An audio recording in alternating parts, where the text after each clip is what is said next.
FIR बता दिए थे और बता दिए कि चार्जशीट दायर करने के बाद जब मामला कोर्ट में चला जाता है, ट्रायल हो रहा होता है, तो उस दौरान आपको जेल में भेज दिया जाता है अगर अपराध बड़ा है तब। अब जेल में समझते हैं कि खाना कितने टाइम दिए जाते हैं और कितने खाना दिए जाते हैं। क्या आप बाहर से जेल के अंदर खाना ले जा सकते हैं?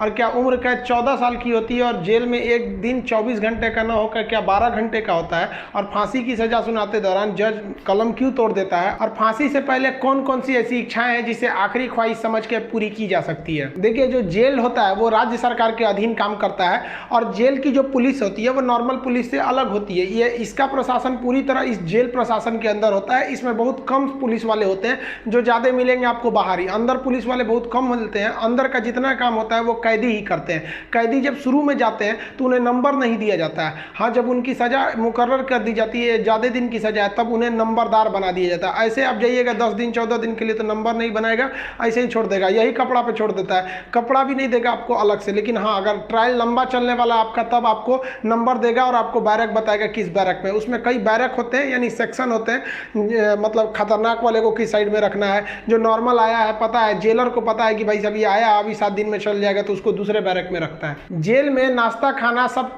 तीनों टाइम मिलाकर हर अलग अलग राज्यों में अलग अलग खर्च किए जाते हैं कैदियों के ऊपर। अगर भारत के आप टोटल राज्यों को लेंगे तो पर डे एक कैदी के ऊपर लगभग 52 रुपए का खर्च आता है, ये जेल मेन्यू के हिसाब से। जेल में जो नाश्ता दिया जाता है, सुबह 7 बजे नाश्ता आ जाता है, जिसमें एक चाय का रहना कंपलसरी है। चाय के अलावा आपको कभी चना दिया जाएगा, कभी परोटी, ब्रेड, बिस्किट वगैरह दे सकता है या दलिया दे सकता है। ये सब बिस्किट वगैरह ये अंदर ही बनता है जेल के, काफ़ी अच्छा होते हैं सब। नाश्ता तो कम से कम ठीक देते हैं सब वो। दोपहर का लंच 11 से 12 बजे तक आ जाता है। लंच में अगर आप देखेंगे तो रोटी चाट हो रहेगी और आपको थोड़ा सा चावल और दाल दिया जाएगा। सब्जी कोई भी मौसमी सब्जी हो सकती है। दाल इतना रहेगा कि वो पानी की तरह पतला रहेगा दाल।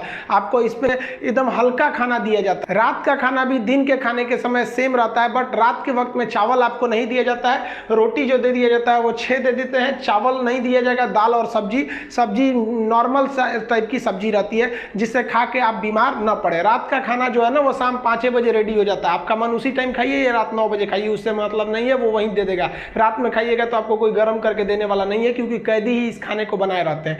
इस खाने को जानबूझ के इतना हल्का रखा जाता है, तेल नमक मसाला मतलब एसिडिक चीज नहीं रखा जाता है, मतलब एकदम सादा दिया जाता है ताकि आप बीमार ना पड़े। क्योंकि जेल के अंदर जो हॉस्पिटल होता है बहुत नॉर्मल होता है, थोड़ी बड़ी चीज का इलाज हो सकता है। जेल के अंदर तो कई बार ऐसा होता है कैदियों को खाना सूट कर जाता है, आते हैं दुबला पतला मोटा के चले जाते हैं कई कैदी यहाँ से। देखिए, जेल के अंदर उसका अपना कैंटीन भी होता है, जहाँ से आप अपने जरूरत की चीजों को खरीद सकते हैं। जैसे मान लीजिए किसी को एक्स्ट्रा खाना खरीदना है तो वो एक्स्ट्रा ले सकता है, उसे लिखवाना पड़ेगा कि भाई जेलर साहब से कि भैया हमको इतना में पेट नहीं भर रहा, हमको 12 को रोटी दीजिए, तो उसको दे देगा, खाना एक्स्ट्रा दे सकता है। आप चाहते हैं कि बाहर से मंगवा दे, घर से खाना मंगा दे, तो इसके लिए भी लिखवा के मंगाना पड़ेगा। लेकिन ये क्या होता है कि आपको बार बार अलाउ नहीं किया जाएगा। खाना आएगा तो वो भी चेक किया जाता है, बार बार अलाउ नहीं करेगा। हाँ, लेकिन घर से जो मिलने उलने जाते हैं लोग, अचार सलाद वलाद का सामान दे देते हैं, क्योंकि आपको जब चटनी अचार ये सब वहाँ पे नहीं मिलता है। वहाँ जब जाइएगा तो आपको बर्तन वर्तन खरीदना पड़ेगा, प्लास्टिक के चम्मच वगैरह रहते हैं सब, नहीं तो ऐसे दे देगा स्टील का, तो घोप घाप देगा सब अपने में, सब वहाँ छाटले पहुँचता है सब। वहाँ की कैंटीन से आप खरीद सकते हैं, आपके पास पैसे रहने चाहिए, और आपकी फैमिली से भी जो सामान आता है आप उस सामान को रख सकते हैं। देखिए, जब आप जेल में जाते हैं तो जेन्युइन आप कुछ पैसे लेके जाते हैं, और अगर लंबे दिन तक रह गए तो जो आपसे मिलने जाता है वो भी पैसे आपको दे देता है। लेकिन इस पैसे का मिसयूज हो सकता है, जो आपसे सीनियर कैदी हैं सब ना, जो मरखा टाइप का छीन लेंगे सब पैसा। तो इसको बचने के लिए क्या किया गया है कि जो जेल है, जेल का अपनी करेंसी होती है। ये भारत सरकार वाला रुपया RBI वाला नहीं चलता है, वहाँ कूपन चलता है। ये कूपन जो होते हैं, आपके पैसे को कूपन में बदल दिया जाता है, तो आपकी करेंसी कूपन में बदल दी जाएगी, और आप मैक्सिमम 2000 रुपए का ही कूपन रख सकते हैं। वो कूपन आपको 2 रुपए का मिलेगा, 5 रुपया, 10 रुपया, 20 रुपए का, इसी टाइप का कूपन मिलेगा। ये आपको दिया जाएगा। अब इस पे ना एक विशेष कोड किया जाता है कि भाई आप ही के नंबर का ये रहेगा, आप ही के नाम का, तो दूसरा कोई इसको चला नहीं सकता है कैंटीन में ले जाकर। इसलिए इससे आप आराम से बच सकते हैं। ये रखेगा तो कोई भी चला सकता है। अब 2000 से ज्यादा आप नहीं रख सकते हैं कैश। अगर कैश पकड़ा गया तो जब्त कर लिया जाता है, और आपकी सजा भी बढ़ा दी जाती है। हालांकि बहुत से पहुंचने जो जान पहचान वाले कैदी होते हैं सब सीनियर, बहुत व्यवहार बना लेते हैं सब, अंदर बहुत सारी सुविधाएं ले लेते हैं सब। मोबाइल अलाउ नहीं है, फिर भी अंदर मोबाइल मिल जाता है। जेल में आप जाके मिल भी सकते हैं, आप परिजन है तो भी मिल सकते हैं, आप उसके मान लीजिए दोस्त यार कुछ भी आप जाके मिल सकते हैं। मिलने के लिए आपको 2-3 चीजें चाहिए। आपको पहले उस कैदी का नाम पता होना चाहिए, पिता का नाम और किस जेल नंबर में है। इसके लिए आप ऑनलाइन फॉर्म भर देंगे तो आपको नंबर वेट नहीं करना पड़ेगा। नहीं तो वहां जाइएगा तो ऑफलाइन में 15 रुपया का पर्ची कटाइएगा तो 3-3 घंटा तो पहले आप ही को लाइन में खड़ा कर देगा। और तब आपको मिलाएगा। आप ऐसे बाहर खड़े रहेंगे, अंदर कैदियों का ही एक कमरा होता है, अंदर से उसमें घुसा दिया जाता है, वो अंदर रहते हैं, आप बाहर रहते हैं। यहाँ आप बात कर सकते हैं, यहाँ सीसीटीवी रिकॉर्डिंग वगैरह नहीं होता है। यहाँ आप सामान भी दे सकते हैं, बाहर के जो सिपाही खड़े रहते हैं कि अंदर जाके उस कैदी को दे दीजिएगा, ये सामान चेक करेंगे, अच्छा ठीक ठाक रहेगा तो दे देंगे, अगर इलीगल रहेगा तो ये लोग नहीं देते हैं और आपकी सजा को बढ़ा देते हैं। तो आप मिल सकते हैं। मिलने का टाइम 10 बजे से 3 बजे तक होता है, उसके 3 बजे के बाद जाएंगे तो मिलने नहीं देगा, 10 बजे से पहले जाएंगे तो नहीं मिलने देगा। आप वहाँ जाए कि अगर किसी से मिलने जाते हैं, देखिए कई बार ऐसा भी होता है कि फर्जी FIR में किसी को फंसा दिया जाता है, वो भी बता देंगे कि फर्जी FIR होता है तो कैसे आपके नाम को हटाया जा सकता है। और बहुत से स्टूडेंट्स को इस बात का डर रहता है कि जब वो तैयारी कर रहे होते हैं तो उनका पड़ोसी वाला उल्टा सीधा केस में फंसा देता है, FIR करा देता है, तो वो टेंशन में आ जाते हैं कि मेरी नौकरी चली जाएगी। अरे भाई साहब, हम गारंटी देते हैं नहीं नौकरी जाने देंगे। अब उसको भी वीडियो में समझा देंगे कि कैसे आपके ऊपर FIR हो गया है तो उसे कैसे कटवा सकते हैं, और आप स्टूडेंट हैं, आपका FIR हो गया, नाम चला गया, फिर भी आपका जॉब होगा, गारंटी बोलते हैं कि होगा। अब बहुत से लड़कों का ऐसा कराए भी हैं, और नियम है, हम क्या अपने घर से कराएं, नियम है, बस आप नहीं जानते, वो अलग बात है। तो आप उन लोग के लिए गिफ्ट वगैरह लेते जाइएगा। गिफ्ट मतलब क्या चीज़, खाने पीने का अचार ले लीजिएगा, थोड़ा सा घी वगैरह ले लीजिएगा, ताकि अंदर अच्छा खाना नहीं लगता है। बाहर का इतना ज़्यादा आइटम रहता है, अंदर जाके आदमी उब जाता है। गुटखा वगैरह नहीं ले जा सकते, क्योंकि अंदर जो सफाई का काम होता है वो कैदियों को ही करना रहता है। गुटखा दे देंगे तो खा के थूक देगा। पहुँच वाले सब गुटखा खाते हैं, सब सिगरेट अलाउ है, ये सब चीज़ें अलाउ है, बस गंदगी वाला चीज़ नहीं। हम तो कहते हैं भाई जब हर चीज़ अंदर अलाउ है, बस आपका पहुँच होना चाहिए। अगर आपके पास पैसा और पहुँच है ना, तो जेल और बाहर में कोई खास फर्क नहीं समझ में आएगा। ऐसे नॉर्मल वालों के लिए सारे नियम कानून है। अब मिलने का मतलब ये नहीं कि डेली मिलने जा रहे हैं, हफ्ते में आपको 3 बार ही मिलने दिया जाएगा, और बड़ा अपराधी है तो 2 बार, कई को तो हफ्ता में 1 बार अलाउ करता है। अब कुछ ऐसे भी अपराधी रहते हैं बहुत खतरनाक, उनको अलाउ नहीं करता है मिलने। तो ऑन एन एवरेज आप हफ्ते में 3 बार किसी जाके मिल सकते हैं। 15 से 20 रुपए की आपको रसीद लगेगी मिलने के लिए। जेल के अंदर स्टडी रूम होता है, वहां जाके आप आराम से पढ़ाई कर सकते हैं। लाइब्रेरी तो इतना अच्छा होता है कि उतना अच्छा इसे आपको नॉर्मल लाइब्रेरी नहीं मिलेगी। आप वहां से अंदर जाके पढ़ाई भी कर सकते हैं। इग्नू से आपको सर्टिफिकेट दे दिया जाएगा, आपका एग्जाम वगैरह भी होगा, आप वहां से पढ़ाई कर सकते हैं। सो जो आप बाहर में पढ़ाई नहीं किया मार काट करके अंदर जाएगा, लेकिन हाँ हम उसमें पढ़ते हुए भी देखे हैं। जेल के अंदर हर एक कैदी को खुद ही काम करना होता है, क्योंकि अंदर सिपाही कम रहते हैं। मार धार करिएगा, खूब पिटा जाइएगा ना तो आके छोड़ा देंगे सब। अंदर शांति से रहना चाहिए। अंदर भी, जेल के अंदर भी ना ग्रुप होता है, वो उसके ग्रुप का है, वो उसके ग्रुप का है। अगर आपको ज़्यादा दिन तक रहना है तो ग्रुपबाजी समझ जाइएगा, नहीं तो कुटा के आएंगे। उसमें क्या होता है, माली का काम होता है। जो जेल का कैंपस बहुत बड़ा होता है, जेल छोटा छोटा नहीं होता। अंदर जाएंगे तो एक दूसरे दुनिया है, वहाँ अंदर सब्जी वगैरह बोई गई रहती है, यही सब्जी आपको बनाने के लिए आ जाती है। कुछ अलग से भी सब्जियां वगैरह आती हैं, तो इसमें भी काम कर सकते हैं। कुक वाला, खाना बनाने वाले में भी काम कर सकते हैं। सबसे टफ यही काम होता है, सबके लिए खाना बनाओ, वो भी टाइम से बनाओ। यहाँ पर इसके अंदर कुछ फैक्ट्रियां भी होती हैं जहाँ पे आपको सोफा बनाने के लिए आता है, कपड़े सिलने के लिए भी दे दिए जाते हैं सब।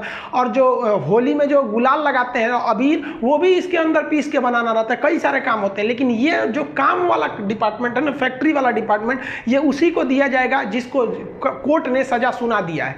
लेकिन अगर कोर्ट ने आपको सजा नहीं सुनाया, अभी आप पर मुकदमा ही चल रहा है, तो इस पे नहीं देंगे सब, आपको ये सब हल्का हल्का काम कराएंगे सब। इस काम के बदले आपको पर डे का 20 रुपया मिलता है, यानी महीने का आपको टोटल 600 रुपया मिलने वाले हैं। आपको काम करना पड़ेगा, अगर आप काम नहीं करिएगा तो बदले में आपको एक बार पैसा देना पड़ेगा। ये पैसा पर मंथ नहीं लगता है, एक बार जाइएगा तो जेलर पूछेगा काम कीजिएगा कि पैसा दीजिएगा, तो जो पैसा देते हैं उसे हाता कहा जाता है। अब ये जो हाता का अमाउंट होता है, ये डिपेंड करता है, अलग अलग जेल पे थोड़ा सा डिफरेंट होता है, लेकिन एक ही बार इस हाता को देना रहता है। लेकिन अगर आप काम करेंगे तो अच्छा रहता है। कोशिश करिएगा आप लोग, अगर बाय द वे गलती से चले, देखिए ऐसा नहीं है कि आप मर्डर करके जाइएगा, आपको कभी गलती से भी फंसाया जा सकता है। हम लोग को बड़का कहीं बम फोड़े थे लोग, हम लोग का भी क्या था भाई, स्टूडेंट्स की मांग कर रहे थे लोग, उठा कर डाल दिया उसमें, तो काम का आप कर सकते हैं उसमें। तो ये सब काम थोड़ा सा इजी रहता है। काम का मतलब फायदा क्या होता है कि आपको खाना अनलिमिटेड मिलेगा, आप जितना खाना चाहें खा सकते हैं, और खाने की थोड़ी सी कैटेगरी थोड़ी आपकी अच्छी कर दी जाती है। अगर आप काम नहीं कीजिएगा तो आपको खाना गिन के मिलेगा, 4 रोटी 6 रोटी, इससे ज़्यादा नहीं मिलेगा, चाहिए तो लिखवाइए वगैरह। तो काम करने वालों को कुछ अच्छा फैसिलिटी दी जाती है। देखिए कई लोग को लगता है कि जेल में ना जो एक दिन होता है वो 12 घंटे का होता है, ऐसा नहीं है। पहले अंग्रेजों के समय होता होगा ये, लेकिन अभी के समय में जो जेल का कानून है वो जैसे आपके लिए 24 घंटे का एक दिन होता है, वैसे जेल में भी होता है। अब कुछ लोग कहते हैं किसी को 10 साल की सजा हुई तो 5 साल में आ जाएगा, ऐसा फिल्मों में भी होता था पहले का ही तब। लेकिन अभी के समय में अगर आपको 10 साल की सजा हुई तो 10 साल बाद निकलेंगे, यानी आपके लिए भी दिन जो है वो 24 घंटे का ही है। और दूसरा, कुछ लोग को लगता है कि उम्र कैद में आदमी 14 साल में छूट जाता है। देखिए उम्र कैद का मतलब होता है कि आपको जिंदगी भर जेल रहना है, आजीवन कारावास रहना है।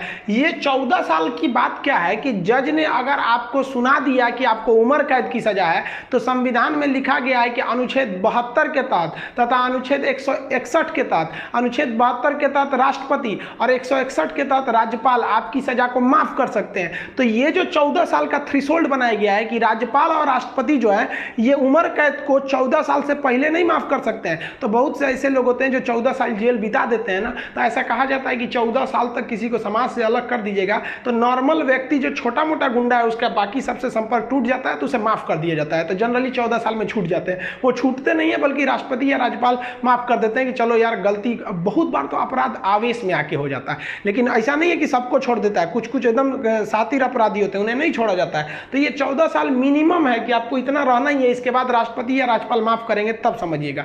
अब एक चीज देखेंगे कि जब जज जो होता है जब फांसी की सजा सुनाता है तो दो चीजें इस पे ध्यान दीजिएगा। फांसी की सजा सुनाने के बाद वो स्याही को, कलम को तोड़ देता है। वो इस बात का संकेत है कि अब हम आपके ये जो फांसी की सजा सुना दिए हैं ना, हम जज होने के बावजूद भी अब इसमें कुछ बदलाव नहीं कर सकते। यानी ये कलम अब मेरी किसी काम की नहीं रहेगी, क्योंकि हम ये कलम रहने के बावजूद आपकी सजा में अब कुछ चेंजिंग नहीं कर सकते। इसलिए जज को बड़ा सोच समझ के फांसी की सजा सुनानी पड़ती है और तोड़ देता है। ये तोड़ने की प्रक्रिया एक संकेत है, ऐसा नहीं है कि उसमें तो दूसर कलम से नहीं लिख देगा। ये केवल एक दिखाने के लिए संकेत होता है। कैसे दुल्हा जाता है तो एक परछावना होता है उसका, वैसे एक तरह से समझिए। तो ये और इस पे लिखा जाता है टू हैंग टिल डेथ, लटकाओ तब तक जब तक मर न जाए। क्योंकि इतिहास में एक बार घटना हुई थी, एक जज साहब ने फैसला सुना दिया था कि इस अपराधी को फांसी पर लटका दिया जाए। अब जब उसे लटकाया गया तो कहा जाता है कि वकील जो था वहां पे ऑब्जेक्शन कर दिया कि लटका दिए, अब हटा दीजिए, क्योंकि आपने ये कहा है कि लटकाया जाए तब तक जब तक ये मर न जाए। अब तो लटकाने का फैसला दिए थे, फांसी पर लटक गया, आप जल्दी उतारिए।